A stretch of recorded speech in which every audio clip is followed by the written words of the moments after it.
Hi friends, ഇന്ന് നമുക്ക് ഒരു പഴവും കുറച്ച് പാലും ഉണ്ടെങ്കിൽ ഈസിയായിട്ട് തയ്യാറാക്കിയെടുക്കാൻ പറ്റിയ നല്ലൊരു പുഡിങ്ങിൻ്റെ റെസിപ്പി നോക്കാം. അതിനായി ഞാനിവിടെ ഒരു നേന്ത്രപ്പഴം ചെറുതായിട്ടൊന്ന് കട്ട് ചെയ്തെടുത്തിട്ടുണ്ട്. ഇനി നമുക്കൊരു പാൻ ചൂടായി വന്നതിന് ശേഷം അതിലേക്ക് 1 ടേബിൾ സ്പൂൺ നെയ്യ് ചേർത്ത് കൊടുക്കാം.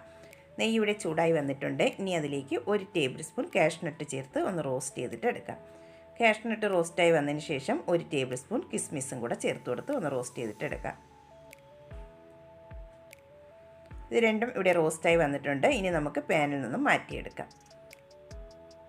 ഇതിവിടെ മാറ്റിയെടുത്തിട്ടുണ്ട്. ഇനി നമുക്ക് അതേ നെയ്യിലേക്ക് തന്നെ കട്ട് ചെയ്ത് വെച്ചിട്ടുള്ള പഴവും കൂടെ ചേർത്ത് ഒന്ന് വഴറ്റിയെടുക്കാം. അതിൻ്റെ കൂടെ തന്നെ 1 ടീസ്പൂൺ പഞ്ചസാരയും കൂടെ ചേർത്ത് കൊടുക്കാം. എന്നിട്ട് നന്നായിട്ട് ഇനി വഴറ്റിയിട്ട് എടുക്കാം. ഒരുപാടിട്ടങ്ങ് ഉടച്ചെടുക്കേണ്ട ആവശ്യമില്ല. ജസ്റ്റ് ഒന്ന് കളറെല്ലാം ഒന്ന് ചേഞ്ചായി കിട്ടിയാൽ മതിയാകും. ഇതിവിടെ കളറെല്ലാം ഒന്ന് ചേഞ്ചായി ഒന്ന് വാടി വന്നിട്ടുണ്ട്. ഇനി അത് നമുക്ക് ഒരു പ്ലേറ്റിലേക്ക് മാറ്റി കൊടുക്കാം. ഇനി അടുത്തതായി ഒരു സോസ് പാൻ സ്റ്റൗവിലേക്ക് വെച്ച് കൊടുത്തിട്ടുണ്ട്. ഫ്ലെയിം ഓണാക്കാതെയാണ് വെച്ച് കൊടുത്തിട്ടുള്ളത്. അതിലേക്ക് ഇനി 1.5 കപ്പ് പാല് ചേർത്ത് കൊടുക്കാം. 250 ml കപ്പിലാണ് പാല് ചേർത്ത് കൊടുത്തിട്ടുള്ളത്. ഇനി അതിലേക്ക് 2 ടേബിൾ സ്പൂൺ കോൺഫ്ലവറും 2 ടേബിൾ സ്പൂൺ പാൽപ്പൊടിയും കൂടെ ചേർത്ത് കൊടുക്കാം.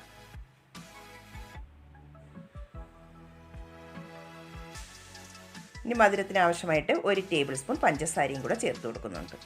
ഇനി ഒരു 1/4 ടീസ്പൂൺ വാനില എസൻസും കൂടെ ചേർത്ത് കൊടുക്കാം. എന്നിട്ട് ഒട്ടും കട്ടയില്ലാതെ നന്നായിട്ട് തന്നെ ഇതൊന്ന് മിക്സ് ചെയ്തിട്ട് എടുക്കാം. ഇതിവിടെ നന്നായിട്ട് തന്നെ ഒന്ന് മിക്സ് ചെയ്തെടുത്തിട്ടുണ്ട്. ഇനി നമുക്ക് ഫ്ലെയിം ഒന്ന് ഓണാക്കി കൊടുക്കാം. എന്നിട്ട് കൈയെടുക്കാതെ തന്നെ നന്നായിട്ട് ഇതൊന്ന് മിക്സ് ചെയ്ത് ഇതൊന്ന് കുറുക്കിയിട്ടെടുക്കണം. ഒരു മീഡിയം ഫ്ലെയിമിൽ വെച്ചിട്ട് വേണം ഇതൊന്ന് മിക്സ് ചെയ്ത് കൊടുക്കാനായിട്ട്.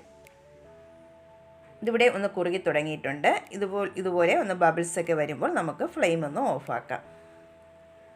ഈ കൺസിസ്റ്റൻസിയിൽ വേണം റെഡിയാക്കി എടുക്കാനായിട്ട്. തണുക്കുമ്പോൾ കുറച്ചുകൂടെ അതൊന്ന് കട്ടിയായിട്ട് വരും.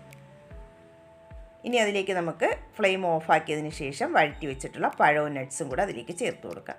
കുറച്ച് മാറ്റി വയ്ക്കുന്നുണ്ട്. ഗാർണിഷിങ്ങിനായിട്ട് ബാക്കിയുള്ളത് ചേർത്ത് കൊടുക്കാം.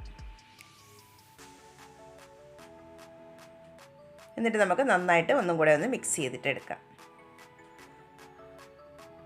നന്നായിട്ട് ഇവിടെ മിക്സ് ചെയ്തെടുത്തിട്ടുണ്ട്. നമ്മൾ ഇനി ഏത് പാത്രത്തിലാണോ ഇത് സെറ്റ് ചെയ്യുന്നത് അതിലേക്ക് ഇത് ഒഴിച്ചു കൊടുക്കാം. ഇനി അതിൻ്റെ മുകളിലായിട്ട് നേരത്തെ മാറ്റി വെച്ചിട്ടുള്ള പഴവും നട്ട്സൊക്കെ വെച്ച് ഒന്ന് ഗാർണിഷ് ചെയ്ത് കൊടുക്കാം. ഇതിവിടെ ഒന്ന് സെറ്റാക്കി എടുത്തിട്ടുണ്ട്. ഇനി നമുക്കിത് 2 മണിക്കൂർ ഫ്രിഡ്ജിൽ വെച്ച് നന്നായിട്ട് ഇനി തണുപ്പിച്ചിട്ട് എടുക്കാം. ഇതിപ്പോൾ ഇവിടെ ഒന്ന് തണുപ്പിച്ചെടുത്തിട്ടുള്ളതാണ്. ഞാനിവിടെ ഒരു ക്രീമി ടെക്സ്ചറിലാണ് തയ്യാറാക്കി എടുത്തിട്ടുള്ളത്. കുറച്ചുകൂടെ നമ്മൾ കട്ട് ചെയ്യുന്ന രീതിയിൽ വേണമെങ്കിൽ 1-2 ടേബിൾ സ്പൂൺ കോൺഫ്ലവറും കൂടെ ഒന്ന് കൂട്ടി ചേർത്ത് കൊടുക്കേണ്ടതാണ്. എല്ലാവരും ഒന്ന് ട്രൈ ചെയ്ത് നോക്കിയിട്ട്